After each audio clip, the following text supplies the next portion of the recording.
आज हम जानेंगे देवी पूजन क्यों जरूरी है, ये कब से शुरू किया जा रहा है। 4th सेंचुरी, हाँ 1600-1700 साल पहले की बात है। तो वहाँ एक महिषासुर मर्दिनी की पूजा होती है। 64 योगिनी से क्या अभिप्राय है? 7 माताएं बताया। अब आप देखो हमने ये यक्षिणी की पूजा होती थी, तो यक्षिणी जो है ना वो भी देवी के रूप में पूजी। यक्षिणी क्या होती है सर, ये बताएंगे। देवी सप्तशती का पाठ नवरात्रि के दौरान होता है और कहते हैं वो इटसेल्फ ब्लेसिंग है जिसको कोई करता, तो उसका क्या अभिप्राय है, वो कब लिखा गया? आचार्य जी के बारे में भी ऐसा कहते हैं कि वो आए थे यहाँ, मतलब शंकराचार्य भी आए थे, पहले शंकराचार्य यहाँ आए थे और उन्होंने यहाँ साधना की। वहाँ जब यहाँ नर्मदा तट पे आए तभी नर्मदा अष्टकुंड ने लिखा। आराधना, पूजा, उपासना, साधना जो भी है वो माँ नर्मदा से ही स्टार्ट यहाँ होती है और अंतिम तक 64 योगिनी तक जाती है। 10 महाविद्याओं से लेके सप्त मातृकाओं से लेकर योगिनी में 64 और ये कंकाली टीला में जितनी भी 64 योगिनी पूजा का अगर 75% अगर हम देखते हैं तो वो माँ नर्मदा के तट पर है। यहाँ शहडोल डिस्ट्रिक्ट से लेके, यहाँ रीवा से लेके, सतना से लेके, जबलपुर डिस्ट्रिक्ट से लेके, ये पूरा का पूरा एरिया शाक्त संप्रदाय में 64 योगिनी। जितनी देवी पूजा नर्मदा खंड में होती है उतनी देवी पूजा दूसरी जगह नहीं होती। ये बहुत महत्वपूर्ण चीज है। हाँ, ये मैंने जाना।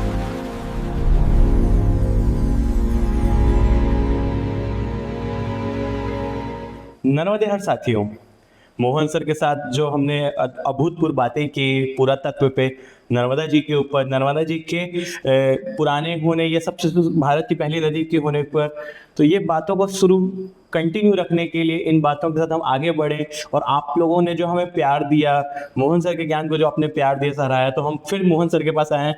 सर नमस्कार, नर्मदे हर, जय माता दी। जय माता की, नर्मदे हर। और आप बहुत अच्छा कार्य कर रहे हैं और आपके पुराना भी हमने देखा जो बनाए वीडियो और बढ़िया उसको लोगों तक जानकारी पहुंच रही है। ये आपका बहुत सराहनीय कार्य है। जी सर। और आज जो जिस विषय पे हम सर के साथ बातचीत करने आए हैं वह है देवी स्वरूप, माँ नर्मदा का देवी स्वरूप, शाक्त संप्रदाय। आज हम जानेंगे देवी पूजन क्यों जरूरी है, ये कब से शुरू किया जा रहा है। तो सर नर्मदा जी का जो देवी पूजन, माँ नर्मदा भी देवी के रूप में पूजी जाती है और भारत में विभिन्न प्रकार के संप्रदाय हैं।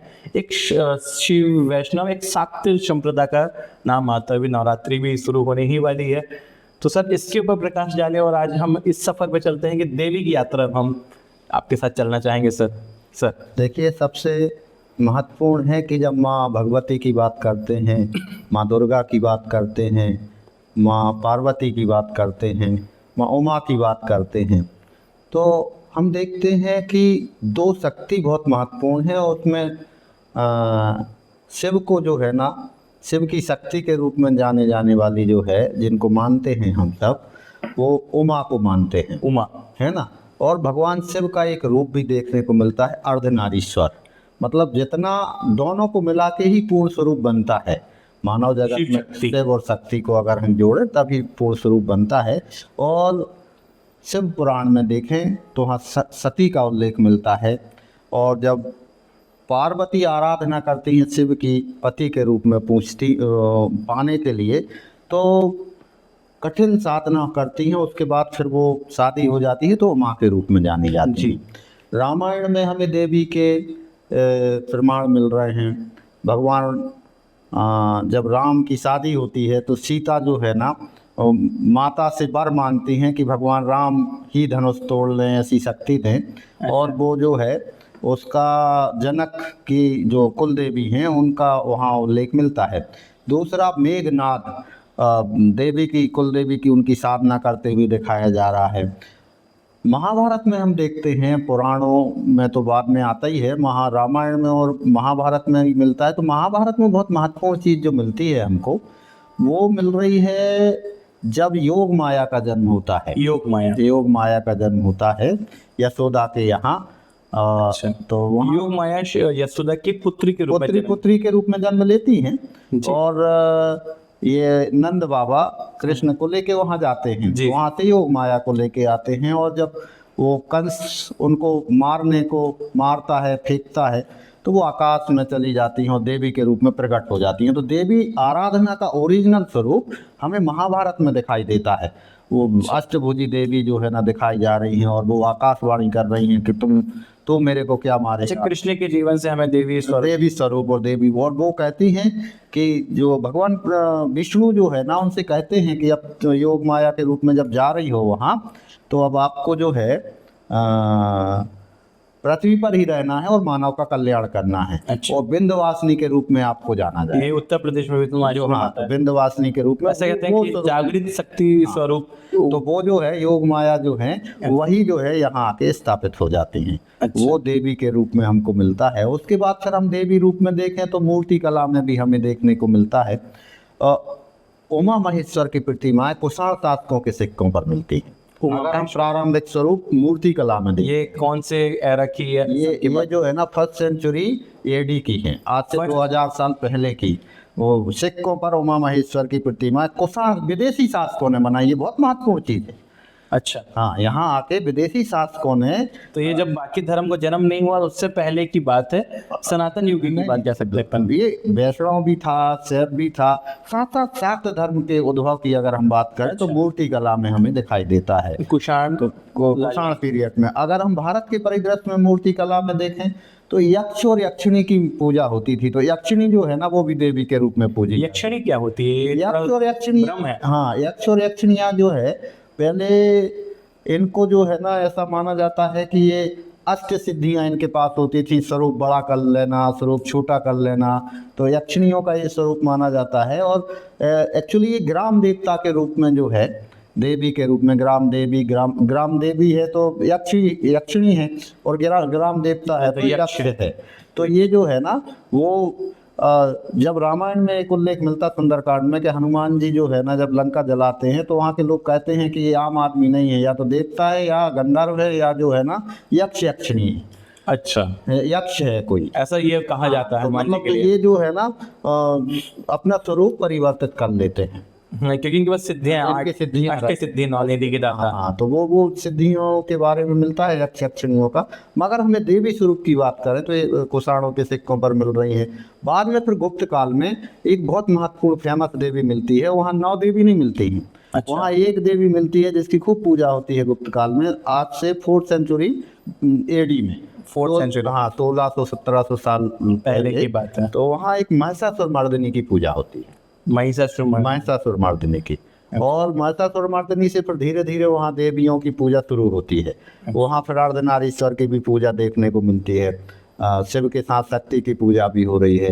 उसके बाद हम देखते हैं तो फिर जो है ना सप्त मातृकाओं की पूजा होती है। सप्त मातृकाएं, सप्त मातृकाएं हैं, जैसे कि उसमें वैष्णवी है ना, उसमें वैष्णवी के साथ ब्रह्मणी है, ब्रह्मणी, कौमारी है, इंद्राणी है ना, जो देवियां पत्नी। हाँ, तो ये जो है ये आरती में भी आता है इनका हाँ, नाम। तो ये सप्त मातृकाएं, उनको सप्त मातृकाओं के रूप में माना जाता है। अच्छा। जैसे कार्तिकेय की पत्नी जो है शक्ति जो है कुमारी है ना, और जैसे यम की शक्ति जो है तो वो चामुंडा है।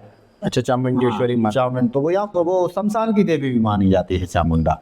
अभी अब कभी तुम जाना तो यहाँ ये सब लोगों को जाना भी चाहिए, दूसरे लोगों को भी देखना चाहिए। कंकाली टीला है शहडोल में, कंकाली टीला जी।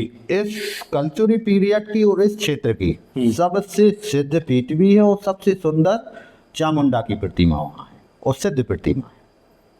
शहडोल में जो देवी मंदिर सुना है मैंने। देवी नहीं, शहडोल से 5-6 किलोमीटर दूर है, गांव है कंकाली टीला के नाम से, कंकाल किला है ना। वहाँ 64 योगिनी की पूजा होती थी। माँ नर्मदा का तट जो है, क्योंकि आपका रेवा चैनल है, जी जी सर, और ये बहुत महत्वपूर्ण है रेवा चैनल के माध्यम से लोगों को पता होना कि माँ नर्मदा तो खुद ही शक्ति के रूप में है, शक्ति स्वरूप में पूजा जाता है। तो अगर हम देखें तो ये शक्ति के रूप में शाक्त संप्रदाय का उदय तो माँ नर्मदा के रूप में हो ही जाता है। हाँ, सबसे शुरू में ही हो जाता है। दुनिया की शुरुआत क्या है? शुरुआत तो शाक्त धर्म से तो शुरुआत है। और इस सृष्टि की उत्पत्ति करें या उसके बारे में हम बात करें तो बगैर शक्ति के तो वो भी पॉसिबल नहीं है। तो ये शक्ति के बारे में हमें अगर नर्मदा खंड के बारे में बात करें तो काफ़ी महत्वपूर्ण है कि यहाँ 64 योगिनी की साधना सबसे पहले नर्मदा तट पर हुई। 64 योगिनी से क्या अभिप्राय है? सप्त माताएं हाँ, अब आप देखो हमने ये चीज बहुत महत्वपूर्ण प्रश्न किया कि ये 64 कैसे हो गई। अभी तो सप्त मात्रकाएं थी वहाँ, कोई नौ सुनते हैं, नौ की हाँ। पूजा होती है। हाँ, तो धीरे धीरे फिर जो है ना वो उसमें देवियां जोड़ती गई, 8 हो गई, 7 से फिर 8 देवियां हो गई, है ना। उसमें एक जो है ना ये दुर्गा जो है इनको भी जोड़ दिया गया, तो वो 8 देवियों के रूप में हो गया। मतलब उनका सभी का स्वरूप सभी को एक साथ ज्वाइंट करके जो है ना, माँ दुर्गा माँ दुर्गा के रूप में तो 8 हो गई। फिर वो 9 देवियों के रूप में पूजी जाने लगी। तो 8 जो है ना 8 से मल्टीप्लाई होके ये जो है ना 8, जैसे आपके शरीर में 8 चक्र हैं,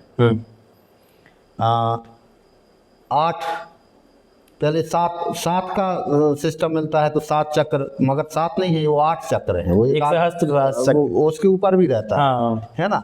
तो वो जो आदरस है, जैसे जैसे लोगों को पता चला तो उसके बारे में देवियों का भी प्रकट तो इसलिए 8 के मल्टीपल में 64। एक और बहुत महत्वपूर्ण चीज इसमें है, चूंकि ये कहा कि ये कैसे होगा 64, तो ये माँ नर्मदा के किनारे किनारे चूंकि 64 योगिनी की पूजा होती है, और यहाँ एक धान की प्रजाति होती है, धान जो चावल जो होता है उसमें 64 बालियां निकलती हैं, 64 ही निकलेंगी उसमें बालियां। एक बीज उसको डालोगे तो उसमें 64 बालियां, ये हमेशा 64 ही होंगी उस वैरायटी में धान की, और वो नर्मदा खंड में होती है सिर्फ इसी यहाँ। ऐसी। तो ये बहुत महत्वपूर्ण है कि देखिए वो शाक्त संप्रदाय की पूजा जो है वो ये फसलों से भी जुड़ी है। वो जो है ना कृषक परंपरा से भी जुड़ी हुई है, तो वो भी है।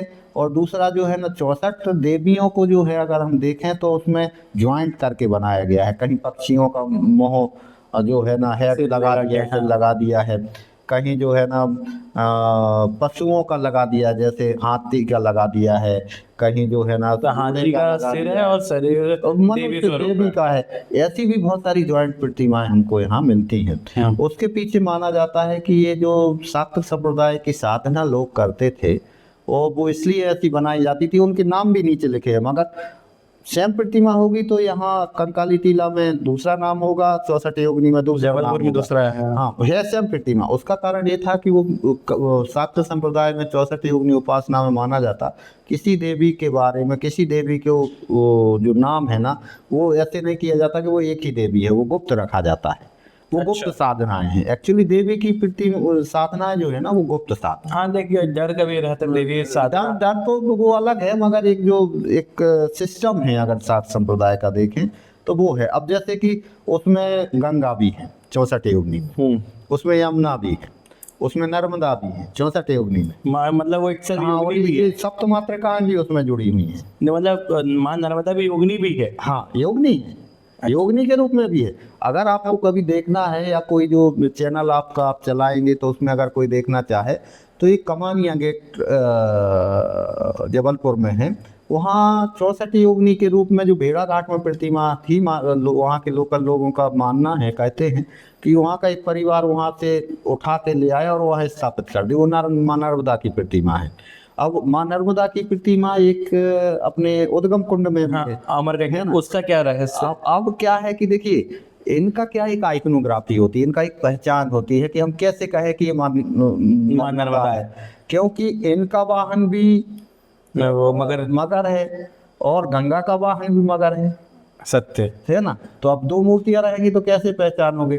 तो उसमें क्या है, गंगा की तो विवाह हुआ है ना, तो ऐसा जो अपने पुराण का आख्यान मिलते हैं, मगर नर्मदा की शादी नहीं हुई है। तो जब शादी नहीं हुई है तो ये हम पहचानते कैसे हैं नर्मदा की प्रतिमा को, कि नर्मदा की प्रतिमा में जटा मुकुट होते हैं। अच्छा, बाल खुले रहेंगे। हाँ, वो उसमें किरीट मुकुट होता है, मतलब उसमें जो गंगा में जो है ना वो मुकुट लगाए रहती हैं। अच्छा। ये जटाओं से बांधे रहती हैं माँ नर्मदा। तो ये बहुत बड़ी पहचान है माँ नर्मदा और गंगा की। तो अगर आपको पहचानना है कि नर्मदा जी की प्रतिमा है कि गंगा जी की प्रतिमा है, तो जटा मुकुट जो है वो पहचान है नर्मदा की। दूसरा जो है ना 64 योगिनी में भी यही है, मगर बना हुआ है, जटा मुकुट है, तो वो माँ नर्मदा, वो माँ नर्मदा उधर है। और यहाँ भी है, यहाँ भी वही है पहचान माँ नर्मदा। यहाँ जो है ना काले पत्थर पर निर्मित है, और वो लाल बलुआ पत्थर पर निर्मित है। दोनों कलचुरी पीरियड की हैं, कलचुरी पीरियड की हैं। ये लगभग 9वीं 10वीं सदी ईस्वी की हैं। मतलब माँ नर्मदा की प्रतिमाएं हमारे रेवा खंड में माँ नर्मदा के किनारे 9वीं और 10वीं सदी ईस्वी से बनने लगी थी। और वो कलचुरियों ने सबसे पहले माँ नर्मदा को जो है ना मूर्ति कला के रूप में पूजना शुरू किया। वैसे तो नदी के रूप में, माँ के रूप में तो पूजी जा रही है युगों काफी के समय से, से, हाँ। मगर मूर्ति कला में हम देखें तो ये 9वीं 10वीं सदी ईस्वी तो ये जो हमारी अमरकंटक है, ये जो नर्मदा जी की मूर्ति 9वीं 10वीं सदी ईस्वी की है, कलचुरी पीरियड की है। कलचुरी पीरियड के पहले माँ नर्मदा की प्रतिमाएं नहीं मिलती हैं, कहीं भी नहीं मिलती हैं। और नर्मदा तट पे ही ये कुछ ही महत्वपूर्ण प्रतिमाएं हैं, जैसे एक तो नर्मदा उद्गम कुंड में है, हाँ। एक वो कमानिया गेट में है, जो जबलपुर में है। फिर बाद की प्रतिमाएं, जैसे आप कोकर्रा मठ एक जगह है, कोकर्रा मठ जाओगे तो वहाँ वो बाद की है, वो लगभग 11वीं 12वीं सदी ईस्वी मतलब 200-300 साल बाद की है। और मंडला में जाओगे तो ये बाद की प्रतिमा, मगर ये अर्लीस्ट 2 प्रतिमाएं हैं। सबसे जो पुरानी है वो अपने अमरकंटक है। अमरकंटक में है। उसके बाद अगर हम क्रोनोलॉजिकल ऑर्डर में डेटिंग के हिसाब से देखें, तिथि के हिसाब से देखें, तो वो कमानिया गेट की है, वो 64 योगिनी मंदिर से लाई गई थी। तो 64 योगिनी जो साधना का केंद्र है, एक बहुत महत्वपूर्ण चीज़ है कि रेवा खंड में ही शुरू हुआ, माँ रेवा के किनारे शुरू हुआ। 64 योगिनी टेम्पल जो है अपना भेड़ा घाट में, वहाँ इसकी साधना हुई। और कलचुरी पीरियड में जो शासक थे बहुत महत्वपूर्ण है, वो शिव के तो भक्त थे ही, मगर शिव के साथ साथ शाक्त संप्रदाय को भी बराबर मान्यता थी उनके समय, वैष्णव संप्रदाय को भी बराबर मान्यता थी। इसके अलावा जो है ना बौद्धिस्ट को भी बराबर वो मानते थे, जैनों को भी, इसलिए ये सभी मूर्तियां मिलती हैं। अच्छा सर, ये बताइए कि देवी सप्तशती का पाठ नवरात्रि के दौरान होता है, तो कहते हैं वो इटसेल्फ ब्लेसिंग है जिसको कोई करता है, तो उसका क्या अभिप्राय है, वो कब लिखा गया? और बोले बहुत उसमें सत्ययुग की बातें हैं, देवी सप्तशती के रूप में जब वो हम नवरात्रियों में पाठ करते हैं, वो भी एक साथ संप्रदाय से जुड़ा हुआ एक विषय आता है। हाँ, देखिए देवी की जो आराधना होती है, और जैसे देवी साधना, यही देवी साधना है, अष्टक हैं जी, ये सब जो जितने भी ये बने हैं, एक्चुअली जो है ना ये ध्यान साधना के रूप में ऋषि मुनियों ने जो है ना उनको एनर्जी को, उसको जो है ना जाना कि ये क्या है, फिर उसको लिपिबद्ध किया, और उसको इस तरीके से लिपिबद्ध किया कि जो भी उसको पढ़ेगा, जो भी उसको जो है ना उसकी आराधना करेगा, तो उसकी मनोकामनाएं पूरी होंगी, उसको एनर्जी आएगी, है ना। उसमें शक्तिपीठ अलग होती है, सिद्धपीठ अलग होती है, ये भी बहुत महत्वपूर्ण है। शक्तिपीठ सिद्धपीठ, हाँ, ये भी बहुत महत्वपूर्ण है। जैसे कि अब वो माँ शारदा है मैयर वाली, तो वो शक्तिपीठ है, वो सिद्धपीठ नहीं। तो शक्तिपीठ जो है ना, शक्तिपीठ आपको बुलाती नहीं है वहाँ, अगर आप जाओगे वहाँ जो है ना, वहाँ का एक अलग ही ओरा होता है, वो शक्तिपीठ है। वो किसी के लिए वो ऐसा नहीं है कि वो कुछ आपको वहाँ से विशेष वो होगा, कहना चाहिए आध्यात्मिक या वो एनर्जी सिद्धियों के, हाँ, वो सिद्धियों के लिए है। मगर दोनों में अंतर है सिद्धपीठ और शक्तिपीठ में, कि शक्तिपीठ जो है ना किसी भी शक्ति से संबंधित पूजन के लिए है, सिद्धपीठ मतलब अनेक सिद्धियों की जानकारी के लिए। तो ये जैसे अपनी ये है माँ नर्मदा, ये सिद्धपीठ है। अच्छा, लेकिन कुछ लोग वहाँ पे लिखा हुआ भी है, लोग भ्रमित भी होते हैं कि बोले ये 52 शक्तिपीठों में से एक है, और माता का कंठ गिरा था इसलिए अमरकंठ बोला गया। वो क्या है, ये अपभ्रंश है क्या? अपने अपने हिसाब से लोग बोलते हैं। देखिए अब ये इस बारे में कोई नहीं कह सकता, पौराणिक आख्यान जो है ना उनके बारे में कोई डेटिंग तो मिलती नहीं है, तो लोग अपने अपने हिसाब से उसको बोलते हैं। मगर हाँ, शक्तिपीठ के रूप में भी देखें, सिद्धपीठ के रूप में भी देखें, कोई भी उसमें देखें, दोनों प्रमाणिक होते हैं। नर्मदा का जो है ना एक विशेष प्रभाव है इस क्षेत्र में, और अगर आप वहाँ जाओगे तो खुद नर्मदा तट पे इसके आभास होंगे, नर्मदा तट पे इसके आभास होंगे। और 64 योगिनी की जैसे हम बात कर रहे थे, तो 64 योगिनी मतलब वो जो हमने पिछले बार भी किया था, जो यंत्र और तंत्र और हाँ, तो वो उसी सिस्टम से जुड़ी। हाँ, वो एक सर्कुलर वे में, वो आज से इतने साल पहले एकदम परफेक्ट योगिनी के मंदिर बनते हैं वो सर्कुलर ही बनते हैं। अच्छा, इतना एक्यूरेसी कैसे बनाई उन्होंने सर्कल? अब देखिए, अब ये सब आप जो कह रहे हैं तो वो नाड़ियाँ हैं। आपकी नाड़ियाँ कितनी हैं? आपकी नाड़ियाँ 64 हैं। 64 नाड़ियाँ हैं, तो नाड़ियों से उनको कोरिलेट भी किया गया है। अगर आप देखोगे तो वो नाड़ियों से, चक्रों से, 8 चक्रों से फिर वो नाड़ियों तक आता है। 72,000 नाड़ियाँ, 10 नाड़ियाँ हैं उसमें, जो है ना 64 मुख्य नाड़ियाँ हैं। अच्छा, हाँ, तो ये सब चीज़ जो ये मतलब वहाँ से भी जुड़े हैं, वो वहाँ से भी जुड़े हैं। ये कहीं ना कहीं जो है ना लिंक है ध्यान साधना से, मनुष्य के शरीर से ज्वाइंट हैं। मगर उसको समझने की बात है कि आप कैसे समझते हैं। जैसे उपनिषद 108 हैं मगर 11-12 ही उपनिषद महत्वपूर्ण हैं। ऐसे ही देवी जो है ना, देवी साधना पूरे शरीर से संबंधित है कि आप देवी साधना जब करते हैं तो देवी जो है ना आपके शरीर में पूरे चक्रों को एक्टिव करने के माध्यम है। तो वो किस किस माध्यम से हो सकते हैं, चाहे आप देवी का सप्तशती पाठ ले लीजिए, आप जो है ना नर्मदा अष्टक ले लीजिए, नर्मदा अष्टक है ना। तो ये सब जो है ना ये सब नस नाड़ियाँ जो मनुष्य की हैं और जो यंत्र और तंत्र सिस्टम से जोड़ने का एक साधन है, और वो क्रिया सिर्फ और सिर्फ माँ नर्मदा के किनारे ही हुई है। शाक्त संप्रदाय का जितना ओरिजिन है, जितना अधिक साधना ऋषि मुनियों ने की है वो नर्मदा तट पे की ये है। कामाख्या टेम्पल का आजकल जो प्रचलन नहीं हो तो चला है वो तो देखिए जितने भी मंदिर हैं, एक बहुत महत्वपूर्ण चीज है, जितने भी मंदिर हैं ये वैज्ञानिक हैं। पूरा भारतीय संस्कृति वैज्ञानिक है। ये वैज्ञानिक इसलिए है कि जहाँ जहाँ सिद्ध पीठ रही हैं, शक्ति पीठ रही हैं, तो हर जगह तो बनी नहीं है। जैसे माँ शारदा है, जैसे माँ वैष्णो देवी हैं, है ना, ज्वाला जी हैं, ज्वाला है। तो ये हर जगह तो है नहीं कि हर जगह है, उस स्थान का विशेष महत्व है। तो क्या है, वो वैज्ञानिक दृष्टिकोण से देखें तो वो कुछ ऐसे अक्षांश देशांतर होते हैं, लॉन्गिट्यूड और लैटिट्यूड होते हैं, जहाँ वो क्रॉस होते हैं। वो लोगों ने, ऋषि मुनियों ने वहाँ देखा कि यहाँ बैठने से मन शांत हो जाता है, मन एकाग्र हो जाता है, एनर्जी जनरलाइज होती है। तो वहाँ जो है ना वो ऐसी पीठों की स्थापना की गई है ना। तो अब जैसे कि अब गंगा तो प्रयाग में भी है, हाँ, है ना, वाराणसी में भी है, मगर जो मोक्ष की कल्पना है कि मोक्ष कहाँ मिलेगा, बोध गया में जाएंगे, वहाँ जब पितरों को हम अर्पण करेंगे तो उधर, तो वो वहाँ अक्षांश देशांतर ऐसे हैं कि वहाँ मन ऐसे ही आंख बंद करोगे तो आप सीधे कनेक्ट हो जैसे महाकाल का कहते हैं शिवलिंग अक्षांश देशांतर जस्ट ऊपर बना है, वो जो है ना वही सिस्टम है। इसलिए ये जितने भी मंदिर हैं, जितने भी तीर्थ हैं, वो इसलिए महत्वपूर्ण है कि वहाँ के अक्षांश देशांतर का एक बहुत महत्वपूर्ण। अच्छा, ये भूगोलिक दृष्टि से देखा जाए, आम आदमी को समझाना वैसा नहीं है, मगर आम आदमी वहाँ जाता है तो उसको अच्छा लगता है, लगेगा भी। वो तो हमारे ऋषि मुनियों ने उसको मतलब साधना से जोड़ा, चेक किया है ना, यहाँ पावर मिलेगा, यहाँ साधना। तो ऐसे पर्वत, नकल पर्वत ऐसे ही थोड़ी बन गया। पहले वो अगस्त ऋषि से परंपरा आती है यहाँ। अगस्त ऋषि आए, उनके भाई सुतीक्ष्ण ऋषि थे, और भी सप्त ऋषि यहाँ आए। अच्छा, शंकराचार्य जी के बारे में भी ऐसा कहते हैं कि वो आए थे यहाँ, मतलब शंकराचार्य भी आए थे, पहले शंकराचार्य यहाँ आए और उन्होंने यहाँ साधना की। वहाँ जब यहाँ नर्मदा तट पे आया तभी नर्मदा अष्टक उन्होंने लिखा।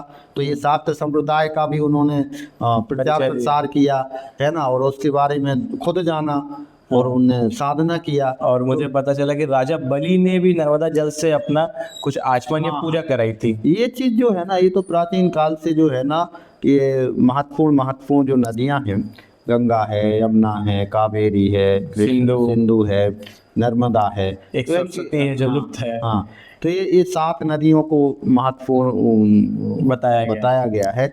तो वो 7 का जो है ना, जैसे कि अब जम्बू द्वीप है ना, जम्बू द्वीप में भारतवर्ष है ना, जम्बू द्वीप में जहाँ जामुन के वृक्ष ज्यादा होते हैं, जम्बू द्वीप है, भारत खंडे है ना, जहाँ भारतवर्ष है या भारत खंडे, और फिर जो है ना आर्यावर्त, फिर रेवा खंडे।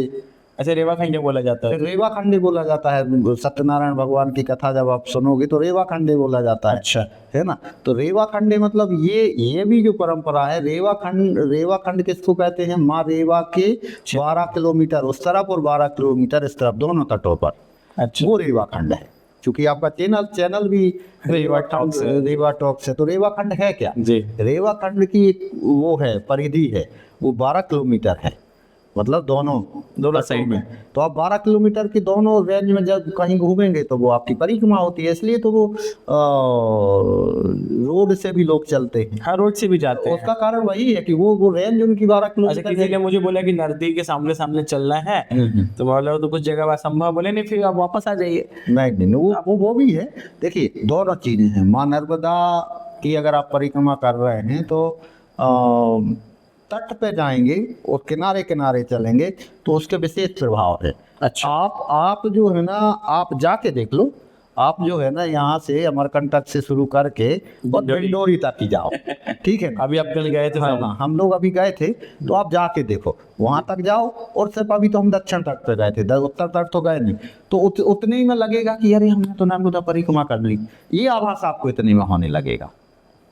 और अगर आप तट तट पे पूरी कर लोगे तो क्या होगा, वो तो फिर अद्भुत है। ये शक्ति की उपासना है। शक्ति की उपासना भारतवर्ष में नदियों के रूप में भी की गई, और माँ उमा के रूप में भी की गई, मूर्तियों के रूप में भी की गई, साधना में जो है ना नस नाड़ियाँ जो है ना उनके रूप में, चक्रों के रूप में, वो भी देवियों से जोड़ा गया। अच्छा। अब ये गूढ़ रहस्य है, इसलिए ये रहस्य को आम लोगों तक। 10 महाविद्या के ऊपर भी वो शुभ शक्ति का रूप, हाँ हाँ, 10 महाविद्या की, उसका भी मंदिर का अगर हम निर्माण 10 करना है। महाविद्या का ओरिजिन की बात करें और 10 महाविद्याओं की साधना की बात करें, उपासना की बात करें, तो वो सिद्धांत जो है ना वो भी नर्मदा तट पे ही सबसे पहले लोगों ने यहाँ साधनाएं की, सभी ऋषि मुनियों ने, और अभी भी कर रहे हैं। हाँ मैंने मंदिर देखा। अभी भी कर रहे हैं। अभी नर्मदा मैकल पर्वत पर भी, अब वो चूंकि ऑनलाइन और सोशल मीडिया पे ऐसी चीज़ें बताना हमारे हिसाब से ठीक नहीं है, क्योंकि नहीं तो भीड़ लग जाएगी वहाँ। अगर उनके नाम हम बता दिए कि वो कहाँ हैं, वो फिर भी आप थोड़ा बता सकते तो हैं। वहाँ मैकल पर्वत पे भी हम इतना बता सकते हैं, मैकल पर्वत पे भी आज भी हाँ। 10 महाविद्याओं की साधना करने वाले लोग हैं, मगर वो किसी से मिलते नहीं हैं। आपकी मुलाकात हुई? हाँ, मुलाकात हुई है, उनसे मुलाकात हुई है। तो आपको वो एनर्जी समझ में आई हाँ, एनर्जी नहीं, उनने खुद बताया, वो बताते हैं वो सब चीजें। कि हमारी वो साथ में ऐसी नहीं बताते। हाँ, वो तो मतलब बता नहीं उनको- सकते, वो हाँ, allowed नहीं है। बताते नहीं है, वो Allowed allowed नहीं नहीं है। मगर वो एक आभास हुआ कि नहीं ये सब है वहाँ। अच्छा। वर्षों से खा नहीं रहे, कुछ नहीं कर रहे, और अपना जो चाहते हैं। सबसे महत्वपूर्ण चीज है जो साधना ऐसी कर रहा है, देखो उनका हम एक एग्जाम्पल बताते हैं। वो जो साधना कर रहे हैं उनको किसी से मतलब नहीं, ना तो आश्रम से मतलब है, ना किसी से लेना देना है। कोई आ गया तो ठीक है, नहीं आया तब भी ठीक है, वो अपने कोई मतलब ना उनको क्रोध आता है, ना वो किसी से द्वेष भाव रखते हैं। मिलोगे तो ऐसे लगेगा कि वो आपको बालक की भांति प्रेम करेंगे, है ना। तो वो सब चीज जो है ना वो अलग ही स्वभाव है। वो जब साधना की गहराइयों में जाते हैं तो 10 महाविद्या और जो 64 योगिनी का है, ये पूरा देखिए आज तक लोगों को इसके बारे में क्यों नहीं पता है, इसलिए पता नहीं है क्योंकि ये ऐसी विद्याएं हैं कि ये सबको गुप्त बताने के लिए नहीं है, सब वो गुप्त रखी जाती हैं। तो ये बहुत सारी चीज़ें हैं। हाँ, मगर ये इतना जरूर है कि माँ नर्मदा के तट पर ही जितनी भी शाक्त धर्म की, शाक्त संप्रदाय से संबंधित, और इवन बौद्ध धर्म में भी अगर पूजा की बात करें तो त्रिपुरी जो है, बेड़ा घाट है, वहाँ एक तारा की प्रतिमा मिलती है, माँ तारा की, और वो बौद्ध धर्म में उसकी खूब पूजा होती है। वो मुख्य देवी के रूप में मानी जाती है। तो मतलब जब देवी की साधना हो रही थी कल्चरल पीरियड में, तो वो ऐसा नहीं है कि सिर्फ जो है ना हिंदू धर्म में हो रही थी। अच्छा। वो बौद्ध में भी हो रही थी, वहाँ तारा के रूप में पूजी जा रही थी। अच्छा। अगर हम देखें जैन धर्म में तो वहाँ चक्रेश्वरी के रूप में पूजी जा रही थी। जैन धर्म में भी देवी की प्रतिमा, ये और आपको हम बता दें, आपको ने शायद नहीं सुना होगा। बाकी जैन भी नहीं जानते कि हाँ, देवी पूजा- चक्रेश्वरी देवी जो है ना वहाँ पूजा उनकी होती है। सरस्वती की पूजा जैनों में होती है, वो तो जानते हैं, मगर चक्रेश्वरी बहुत महत्वपूर्ण देवी हाँ, चक्रेश्वरी के बारे में है ना। जानते हैं। तो ये उस समय वहाँ भी उनकी पूजा हो रही थी। ये उस समय से हो रही है। हाँ, ये कल्चरल पीरियड में वो हमको मिलती है। 9th सेंचुरी से हाँ, मूर्ति पूजन है, लेकिन हाँ, जो आराधना नर्मदा तट पे, हाँ उससे नर्मदा तट की हम बात कर रहे हैं। अच्छा। ये नर्मदा तट की बात, चूंकि आपका ये मुख्य चैनल है, हाँ, तो नर्मदा तट पे जो है ना ये प्रतिमाएं हमको देखने को मिलती हैं, अच्छा, है ना। सप्त मातृकाएं की भी मिलती हैं, उसके अलावा 64 योगिनी मिलती हैं, और 10 महाविद्याओं की साधना वाले लोग भी मिलते हैं। वो आपको वैसे नहीं मिलते, मगर हाँ देखो, आपको अगर एक एग्जाम्पल बता दें, एग्जाम्पल हम बता सकते हैं और वो सब लोग जान सकते हैं, उसमें कोई दिक्कत नहीं। वो जगह हम नहीं बता रहे हैं, मगर हम एग्जाम्पल बता दे रहे हैं। ऑफ द कैमरा बता दीजिए। हाँ, बता देंगे ऑफ द कैमरा। मगर जो है ना आपने देखा होगा अमरकंटक में एक है श्री यंत्र मंदिर। श्री यंत्र मंदिर जो है ना, अब तो वो बाबा जी समाधि ले गए, हाँ। मगर वो 10 महाविद्याओं की साधना भी करते थे, श्री विद्या की साधना अच्छा, भी वो करते थे बाबा जी, है ना। और उसी विद्या के उससे जो है ना पुष्य नक्षत्र में वो बनता है मंदिर, जब होता है, जब भी पुष्य हाँ, तो वो जो है ना वहाँ उसी का वो एक प्रादुर्भाव भी देखा जा सकता है। अगर हम 10 महाविद्या श्री विद्या के बारे में और श्री यंत्र के बारे में, जो यंत्र सिस्टम के बारे में, तो एक वो जो है ना श्री श्री 108 सुखदेवानंद महाराज जी, हाँ। वो जो है ना करते थे, है ना। तो अब तो वो नहीं है, मगर आदर्श रूप में तो है ही सही वो। हाँ, बस सब महापुरुष शरीर बस छोड़ते हैं। तो ये जो है ना साधना का केंद्र है मैकल पर्वत और नर्मदा रेवा का जो तट है, रेवा खंड जो है ना, वो जितनी भी शाक्त धर्म से, शाक्त संप्रदाय की जो आराधना, पूजा, उपासना, साधना जो भी है, तो वो माँ नर्मदा से ही स्टार्ट यहाँ होती है और अंतिम तक 64 युगनी तक जाती है, 10 महाविद्याओं से लेके, सप्त मातृकाओं से लेके तो उधर अपना गुजरात तक भी वही एनर्जी पूरा जाता है। गुजरात एग्जाम्पल है नवरात्रि का। तो जितनी देवी पूजा नर्मदा खंड में होती है, उतनी देवी पूजा दूसरी जगह नहीं होती। ये बहुत महत्वपूर्ण चीज है। हाँ, ये मैं नहीं जान पा रहा हूँ कि इसके अलावा जो बाकी जगह वैसा रूप में नहीं होती। यहाँ आदर्श रूप में भी हो रही है, यहाँ दृश्य रूप में भी हो रही है, यहाँ मूर्ति पूजा भी हो रही है, यहाँ चक्रों के रूप में भी हो रही है, यहाँ 10 महाविद्या के रूप में भी हो रही है। जैसे रतनपुर वाली महामाई है और छत्तीसगढ़ को देवियों का ये कहीं ना कहीं जो रतनपुर वाली देवी हैं वो भी महामाया देवी, महा नर्मदा के ही वहाँ से, एक्चुअली वो जो शाखा है रतनपुर के कलचुरी, वो भी जो त्रिपुर के कलचुरी है इधर से ही आई है, और वो देवी जो है ना उधर से ही वहाँ गई है। ऐसा सब मानना है कि इसी क्षेत्र से ये मैकल की पत्थरों से बनी हुई मूर्ति हो सकती है। माँ नर्मदा के यहाँ से वहाँ महामाया देवी, महामाया जो है ना, तो वो ऐसा भी है क्योंकि वो कलचुरी उनके परिवार तो इधर ही थे, तो वहाँ गए हैं। अब ये भी है, मगर अब ये जो है ना, हम इतना जरूर कह सकते हैं कि वो शाक्त संप्रदाय का उद्भव, विकास, अगर हम प्राचीन काल से देखें तो विंध्याचल की पर्वत श्रेणी में हो रहा है, विंध्यवासिनी हमें देखने को मिल रही हैं। इसके अलावा जो है ना, यहाँ सप्त मातृकाएं भी इसी क्षेत्र में देखने को बहुत सारी मिलती हैं हमको। यहाँ एक तिगवा जगह है, वहाँ से भी देवी उपासना के कुछ साक्ष्य मिलते हैं, और 64 योगिनी में 64, और ये कंकाली टीला में जितनी भी 64 योगिनी पूजा का अगर 75% अगर हम देखते हैं तो वो माँ नर्मदा के तट पर है। यहाँ शहडोल डिस्ट्रिक्ट से लेके, यहाँ रीवा से लेके, सतना से लेके, जबलपुर डिस्ट्रिक्ट से लेके, ये पूरा का पूरा एरिया रेवा खंड शाक्त संप्रदाय में 64 योगिनी की। अच्छा, ये भी जो आप कह रहे हैं कि वहीं मंदिर से मूर्तियां ले जाके वहाँ स्थापित की गई हैं और फिर पूजा भी हो रही है, जैसे जबलपुर। नहीं, यहाँ देखो भेड़ा घाट जो है ना, भेड़ा घाट में तो अभी भी मूर्तियां एक ही सर्कल में हैं। यहाँ कंकाली टीला में भी ऐसे सर्कल बने, बहुत सारे मंदिर थे मगर वो टूट गए हैं। अब लोग जो है ना ले जाके कई मूर्तियां 64 योगिनी की संग्रहालय में, जैसे दुबेला संग्रहालय है छतरपुर में, वहाँ रखी हुई हैं बहुत सारी मूर्ति। गई यहाँ से हैं, शहडोल से गई। अच्छा, हाँ, तो ये चीजें जो है ना, ये सब मतलब अगर आर्कियोलॉजिकल दृष्टिकोण से, पुरातात्विक दृष्टिकोण से देखें तो ये शाक्त संप्रदाय से संबंधित जितनी भी प्रतिमाएं हैं, जितनी भी मूर्तियाँ मिलती हैं पूर्व मध्यकाल में जी, वो नर्मदा तट पर काफ़ी मिली हैं, क्या है ना। तो ये अपने आप में महत्वपूर्ण है।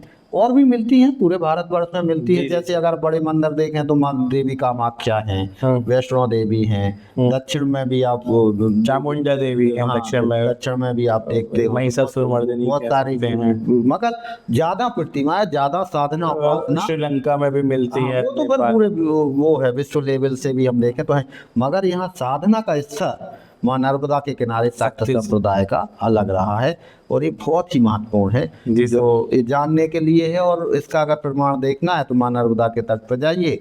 और वहाँ मैं कह रहा हूँ कि सर आपको इनवाइट कर रहे हैं, जितने भी लोग देख रहे हैं, अमरकंटक आइए, माँ नर्मदा के क्षेत्र में आइए, शक्ति की उपासना कीजिए, नवरात्रि के शुभ अवसर पे देवी की साधना करके अपनी सभी मनोकामनाएं पूरी कीजिए। और मैं ये भी चाहूंगा कि आप और भी अगर आपके पास प्रश्न है रेवा खंड से, तो आप हमें कमेंट कर सकते हैं, और अगर आप उत्तर देंगे। हाँ, और आपको अगर और प्रैक्टिकल करना है तो माँ नर्मदा के तट पर पंचधारा से लेके और वहाँ जाएंगे तो हर तट पे, हर घाट पर सबके अलग अलग आपको अनुभव होंगे, सबके अनुभव होंगे। हमारा तो अनुभव हुआ जो एक बार हमने थोड़ा सा कुछ इच्छा की और वो तुरंत ही उधर ही हो गई पूरी।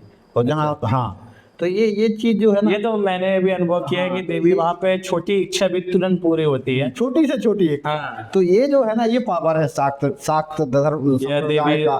देवी माँ है ना, तो माँ देती है हाँ, बच्चे तो को, हम हम माँ का बच्चे जो है ना, माँ का एक अपने आप में कितना वो है, और वहाँ तो साक्षात माँ जो है ना उपस्थित है। अब आप देखो वहाँ अगर साधना करना है नौ दुर्गा की, तो माँ नर्मदा के मारेवा के तट पे आओ, नमस्कार नर्मदे हर। नर्मदे हर। और आप कमेंट कीजिए, और हम अगला जो भी सर के साथ एपिसोड बुक करेंगे आप बताएं, और अगला भी सरप्राइज होगा, हम और भी विषयों के साथ सर से बातचीत करेंगे। सर धन्यवाद आपका। नर्मदे हर, जय माता दी।